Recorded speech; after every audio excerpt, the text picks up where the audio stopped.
Hi అందరికీ. నేనైతే ఒక్కరోజు కూడా స్వీట్ తినంది ఉండలేను. అది కొంచెమైనా పర్వాలే, నా నోటికైతే స్వీట్ తగలాలన్నమాట. మీకు కూడా ఈ క్రేవింగ్ ఉందా? కింద కామెంట్ చేయండి.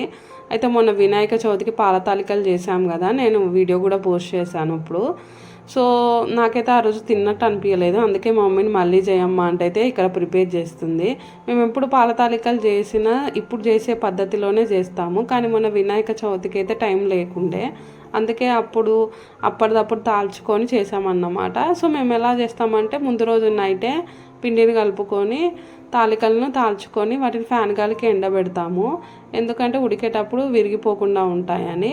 సో వాటిని అయితే నెక్స్ట్ డే అయితే చించేసుకొని ఇలా గంజిలో వాటర్ పోసుకొని వాటర్ మరిగినాక తాలికలు వేసుకొని అవి ఉడికినాక బెల్లం కానీ చక్కెర కానీ వేసుకొని కొంచెం టేస్ట్ కోసం అయితే కొబ్బరి పొడి, ఇలాచీ పౌడరు, లాస్ట్లో అయితే పాలు పోసుకొని డ్రై ఫ్రూట్స్ వేసుకోవడమే, అంతే.